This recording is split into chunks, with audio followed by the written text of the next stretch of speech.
Ketua Kinaria Co-op. Dan hari ini kita akan berbincang dengan salah satu mitra dari Kinaria, yaitu UBSSM. Betul ya? Nah, kalau yang kali ini nih agak unik. Mereka seluruh anggotanya adalah pekerja. Jadi bagaimana kita, saya beberapa kali melihat stalker ya. Kalau kata anak-anak sekarang tuh stalker, kita stalker sedikit Facebooknya dari Mas Henut. Nah, suka berkeluh kesah nih ya. Bagaimana yuk pekerja itu jumlahnya banyak segala macam gitu kan. Kalau menjadi koperasi itu pasti bagus banget. Nah, hari ini kita bicara tentang revolusi mental pekerja untuk menjadi owner. Nah, ini ya, menjadi owner melalui film. Jadi kita akan membuat film bersama para pekerja untuk menggandeng mereka semua menjadi anggota koperasi. Mas Henut, saya kenalnya cuma satu, ceritanya gitu ya. Mas Henut, oke, saya harus memperkenalkan narasumber kita hari ini. Ada Mas Henut Hendro. Ya, betul. Nah, namanya dijelaskan, Mas. Saya Henut Hendro Pramono, kebetulan masih sebagai seorang pekerja di sebuah perusahaan PMA yang berlokasi di kawasan Hyundai. Kurang lebih bekerja hampir 20 tahun. 20 tahun? Ya. Dan masih aktif dalam pergerakan baik sosial maupun serikat pekerja. Lalu ini teman-temannya semua? Ya, ini teman-teman kami yang hampir tiap hari bersama-sama dalam semua pergerakan maupun perubahan. Bisa dikenalin sendiri dah. Oke, dengan Mas siapa? Nama saya Nimpuno. Kebetulan saya masih bekerja di sebuah perusahaan swasta nasional, joint venture ya. Jadi antara PMK sama lokal. Oh, ini PMA pure ya? Iya. Nah, oke. Kalau kita joint. Udah berapa lama, Mas? Sekitar 18 tahun. 18 tahun ya? Iya. Oke. Sampai sekarang masih? Masih, tapi ini di perusahaan yang terakhir. Kalau perusahaan yang sebelumnya saya udah ada sekitar 5 perusahaan sebelumnya kita pindah. Jadi yang paling terakhir saya 18 tahun. Terakhir 18 tahun. Berarti sebelumnya juga jadi pekerja di tempat lain ya? Iya. Oke, dengan Mas siapa? Saya dari Baru Mas? Ya. Iya. Saya Cahyo, kebetulan juga bekerja di satu perusahaan di dekat Timur sini. Sebagai pekerja udah kurang lebih hampir 22 tahun. Waduh, lama sekali. Ini mbahnya. Oke. Di lingkungan Cikarang juga ya? Iya, betul. Oke. Nah, di sini teman-teman kita semuanya masih bekerja, tetapi mereka membuka satu koperasi ya. Apa nama koperasinya? UBSSM. Kompak. Oke. Kayak anak TK ya saya. Oke.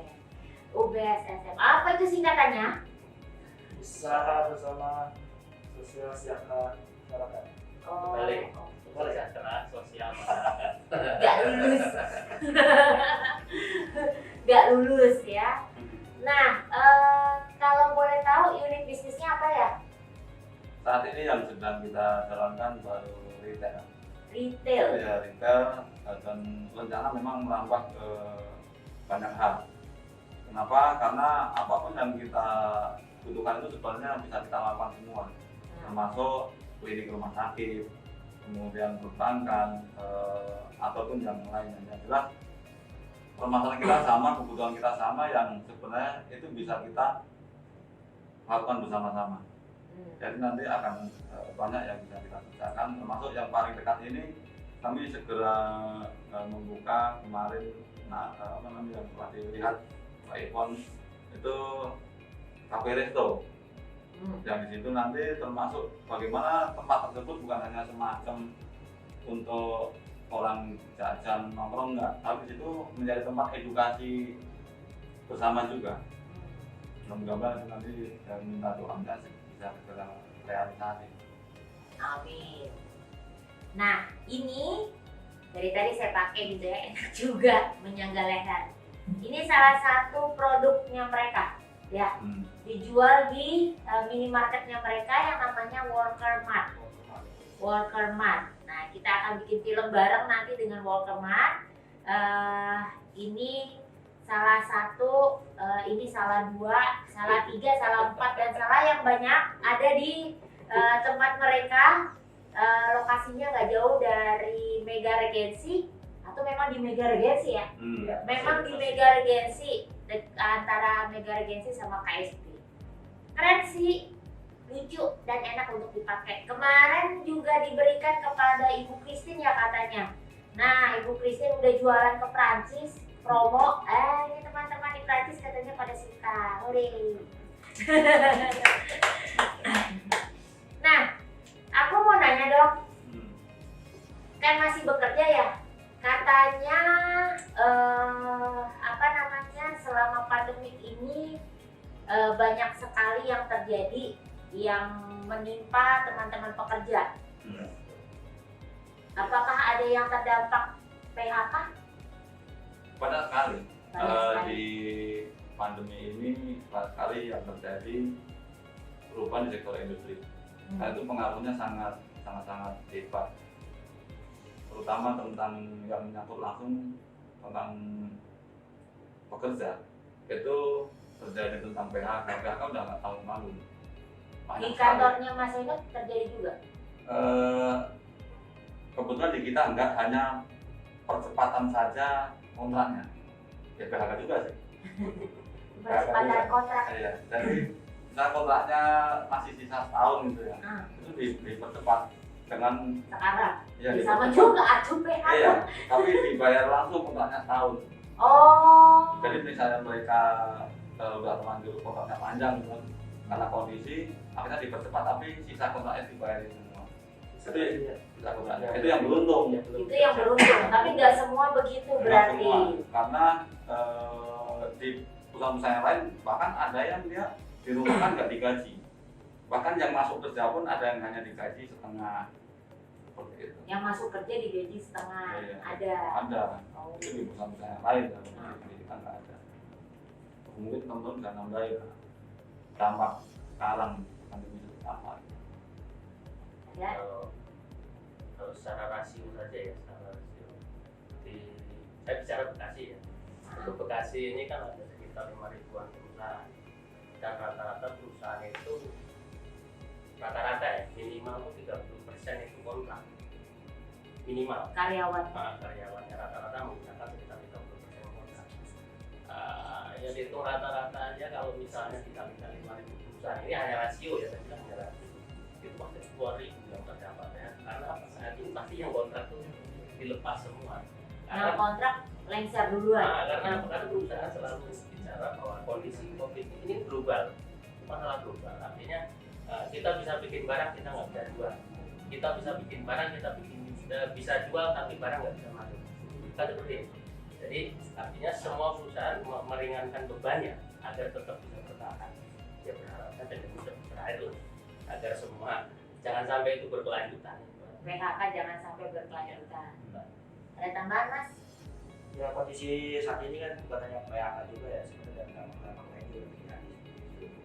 Ya untuk penghasilan pasti kan, apakah juga yang dirumahkan apa gaji yang dipotong gaji misalnya, itu juga masih UMR. Dari anggota UBSSM sendiri ada yang terdampak PHK? Ada. Dari anggota ya? Ada. Oh. Nah, salah satu yang membuat COVID-19 ini yang lebih agak sedikit berat juga karena penghasilan menurun, itu ternyata beban utang pekerja itu nambah Utang kemana? untuk memenuhi kebutuhannya. Oh. Karena dia harus memenuhi kebutuhannya, yang mau nggak mau pasti dia berutang. Utangnya ke koperasi? Enggak, Habis? ya kemana aja dia dapat kan. Oh. Nah itu yang saat ini coba kita pikirkan untuk mencari sebuah solusi juga, bagaimana agar mereka tidak terjebak dengan hutang. Ini padang-padang sekali, bahkan bukan hanya menimpa pekerja kan, karena memang di anggota kita kan ada pedagang atau dan sebagainya itu mereka pun juga sama. Ya. Apalagi dengan banyaknya pinjol, Apa itu? pinjaman online. Oh, oke. Ya. Pinjol. Itu menjadi sebuah jebakan yang sangat apa ya, sangat berbahaya, dan itu orang nggak tahu. Dia hanya mudah buka aplikasi, melihat oke, ngalir lebih bisa dikejar-kejar orang. Nah itu bahayanya pinjol, dan itu orang nggak tahu. Ini yang harus kita libat sebenarnya. Kalau kayak gitu kira-kira bisa diselesaikan dengan koperasi nggak ya sebenarnya? Oh sangat bisa, Caranya? sangat bisa. Artinya kan permasalahan kita sama, yaitu tentang sebuah pemenuhan kebutuhan ekonomi, apapun itu kan pemenuhan kebutuhan ekonomi. Nah ketika pemenuhan kebutuhan ekonomi ini saat ini kita hanya memenuhi itu kita masing-masing kan, kita belinya di mana, nggak terkonsentrasi pada satu titik. Nah padahal ketika kita mau konsentrasikan pada satu titik, itu bukan hanya memudahkan tapi bisa efisiensi pengeluaran kita. Misal di Bekasi ada berapa orang, 3 juta penduduknya gitu. Permasalahan kita sama, kebutuhan ekonomi. Dan sampai saat ini kita hanya misal beli beras masing-masing satu-satu gitu, kan acak kemana-mana. Bayangkan kalau 3 juta orang tadi masing-masing beli beras pada satu titik. Kalau kita beli sendiri misalnya 60.000, 5 kilo misalnya. Bayangkan ketika 3 juta orang beli 5 kilo masing-masing, bisa jadi harganya bisa 30.000 atau 40.000 karena kapasitasnya besar. Dan itu yang nggak pernah disadari oleh masyarakat maupun buruh juga itu sendiri. Oke, berarti sebenarnya hal pandemik ini kita bisa selesaikan dengan koperasi, dengan kata lain begitu ya? Saya cara bersama-sama. Bersama-sama ya. Karena dengan Benar juga tadi kalau misalnya kita beli beras, tapi yang beli beras ada 3 juta orang, ya nggak mungkin dijual dengan harga 100.000, katakan gitu ya. siapa turun. Pasti harga turun. Tetapi yang kita mau ngambil beras ini juga nggak bisa main kasih harga turun kalau ya anggota lu cuma berapa gitu ya. Oh oke. Nah seperti yang kita bicarakan sebelumnya, salah satu strategi kita untuk menggrab anggota koperasi yang banyak itu dengan cara mengajak mereka membuat film. Gitu kan ya. Jumlah pekerja itu kan katanya banyak sekali. Katakanlah 1.000 satu kantor. Ada 5.000. Kalau menurut data yang kita punya ada 17.000 sih. Tapi semua ya sampai ke kawasan NN. Kalau Satu kabupaten. Bekasi Iya ya. satu kabupaten itu 1.500. Katanya sampai jadi Jababeka saja ada sampai yang kecil tapi perusahaan yang kecil. Mau antar kawasan. Iya, antar kawasan. Oh, Yang Kabupaten satu lebih. 1,5 juta. Oh, iya.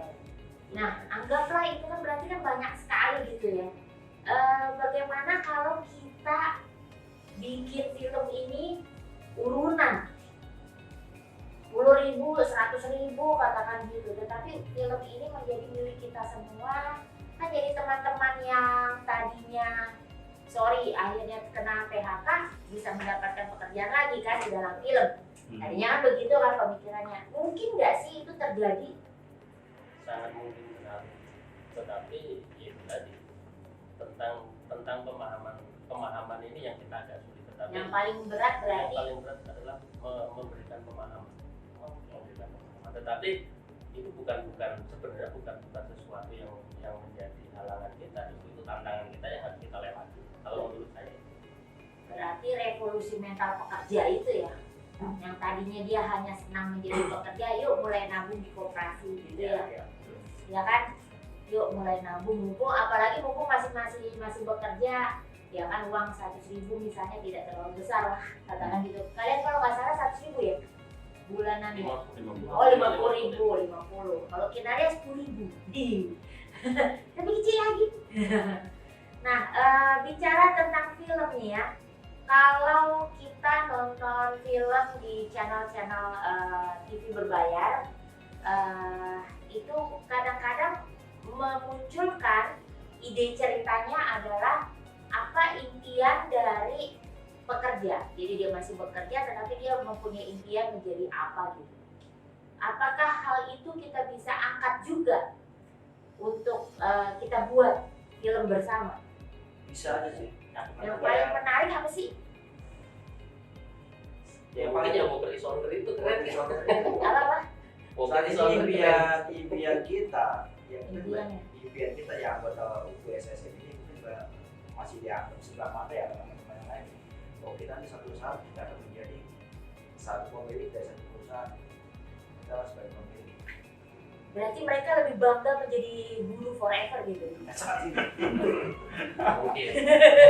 Sebenarnya Lah, orang bermimpi jadi owner malah di aduh lo apaan sih gitu ya. Jadi bangga dong ya. Bangga jadi guru gua. Lagi-lagi ke pola pikir sih. Karena lebih banyak orang itu lebih senang mencari bukti kesuksesan orang lain dibanding dia mau menjadi bukti sukses. Gue bisa buktiin lo gitu. Tapi orang lebih senang buktiin dulu baru gue ikut. Gitu. Oh kalau nanti kita udah sukses juga lain Oke. ceritanya. tapi itu manusiawi tuh, Mbak. Memang rata-rata seperti itu. Ah, Makanya kan merubah mindset ini PR terbesar kita, merubah pola pikir. Ya itu tadi bahwa lebih suka menjadi guru forever. Sebenarnya mereka tidak lebih suka. jadi bagusnya bikin film ini apa tadi? Worker is owner apa guru forever? Kita bikin kayak itu loh, TV series gitu kan.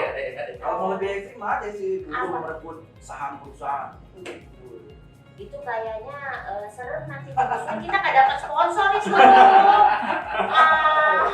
Ceritanya sendiri idenya seperti itu. Sebenarnya ini ide lama ya, di Amerika sih sudah ada undang-undang seperti itu ya, bahwa di negara Di Indonesia tuh ada. di Indonesia belum ada, Udah. sudah ada itu, tapi Di- belum terrealisasi. di undang-undang perseroan berbeda. Bahwa perusahaan itu harus memberikan sharing saham untuk pekerjaan itu.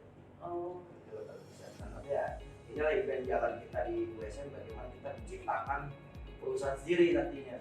Oke.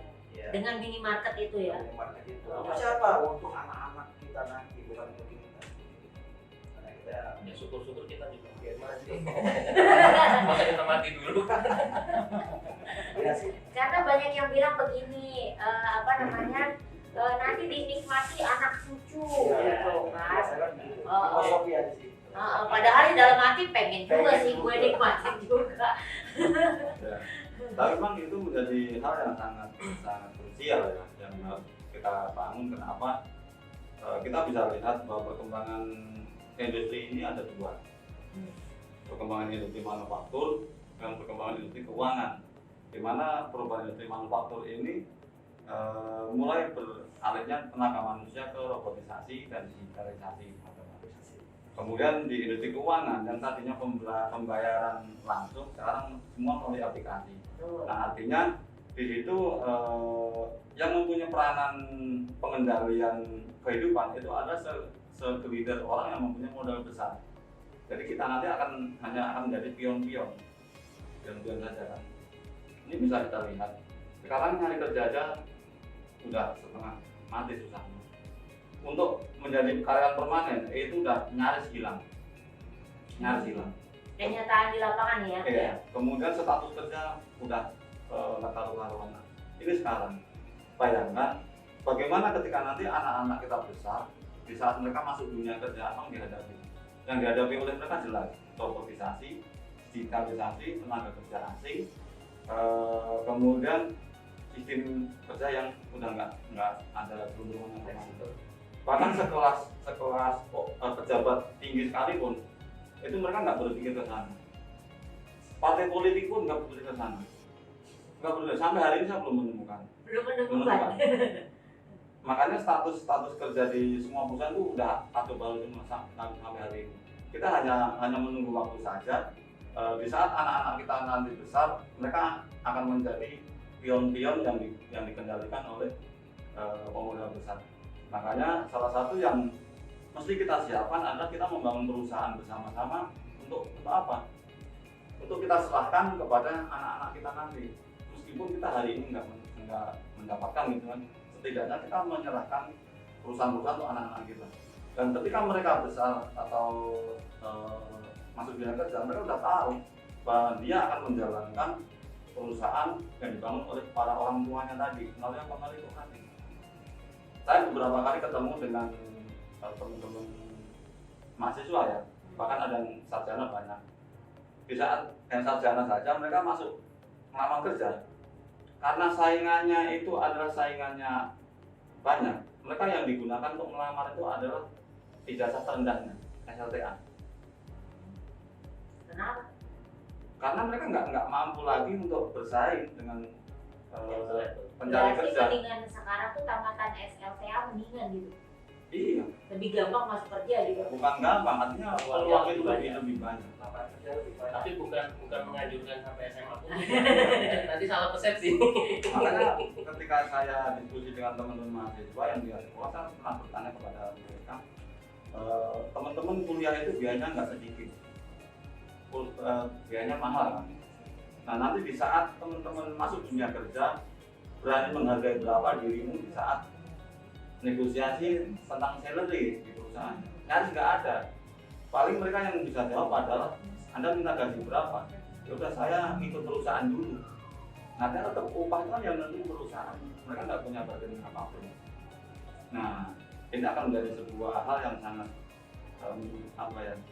miris sekali di saat para orang tuanya tadi nyekolahin tinggi-tinggi gitu, tapi ketika masuk dunia kerja statusnya magang, kontrak, harian, golongan, yang besok bisa sewaktu-waktu di PHK kalau terjadi kondisi misalnya seperti pandemi seperti ini kan. Oh banyak sarjana-sarjana yang dari PHK dari perusahaan. Sarjana aja di PHK. Iya. Oke. Berarti kayaknya kita memang harus mulai berpikir untuk memiliki satu perusahaan sendiri.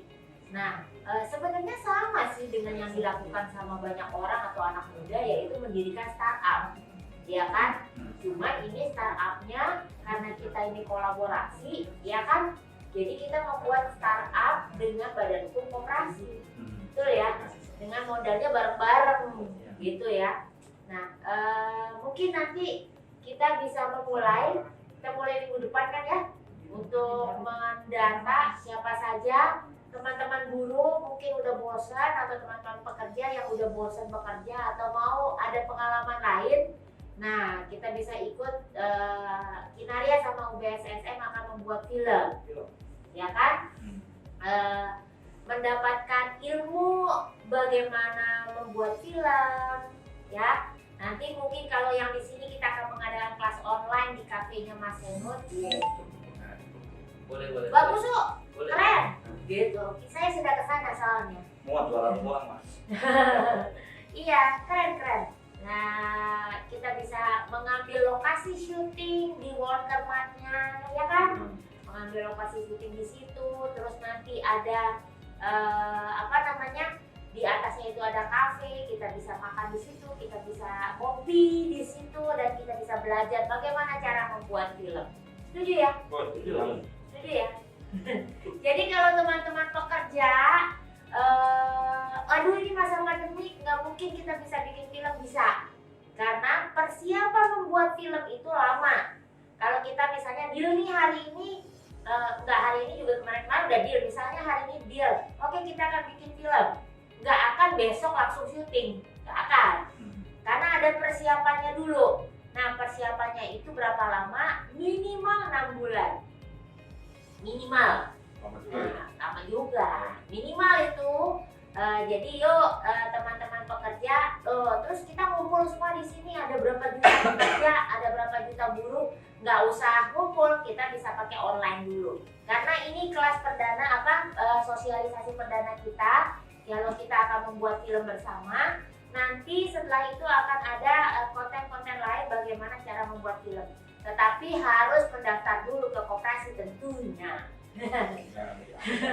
Jadi anggota koperasi dulu. Gampang kok jadi anggota koperasi mah, cuman ngisi formulir doang. Ngisi formulir yang jelas menabung bersama. Kalau saya bilang sih koperasi itu menabung bersama ya. Gerakan menabung bersama gitu. Toh uangnya nggak hilang. Kan kan kita tahu bisnisnya apa, kita tahu ada minimarket, fisiknya ada gitu. Ya begitulah. Mungkin itu saja yang akan disampaikan pada sore hari ini, bahwa PR terbesar kita adalah merevolusi mental para pekerja. Oke, jadi tidak ada yang mustahil ya teman-teman pekerja. Kita bisa kok jadi pemilik, jangan diketawain, kasihan. Kasihan diketawain gitu ya. Ini ketuanya sampai kurus. Kebanyakan diejek. Saya doain. Oh iya, jadi ketuanya mikir, wakilnya tetap makan. Biarkan dia mikir sendiri. Ya, mungkin itu saja yang kita sampaikan. Nanti teman-teman dari pekerja, dari buruh, bagaimana cara mendaftar, bagaimana cara ikut casting, bagaimana kok kita mau tahu dong bikin film itu bagaimana, atau bahkan yang tadi saya stalker juga tuh di Facebooknya mereka. Kalau saya bukan anggota koperasi, boleh nggak belanja di situ? Iya boleh banget. Tapi lebih baik kalau ikutan jadi anggota koperasi. Nah, mungkin teman-teman belum tahu kali keuntungan jadi anggota koperasi itu. Tolong dijelaskan, Mas. Ya. Jadi Kirain nabung mulu gitu. Nah, jadi keuntungan menjadi anggota koperasi, satu yang jelas dia memiliki perusahaan. Iya. Ketika memiliki perusahaan itu udah nggak bicara lagi SHO. Kenapa? Karena ketika perusahaannya untung besar, dia pasti juga dapat bagian besar kan gitu. Itu yang pertama. Yang kedua adalah kita bisa belajar bersama-sama.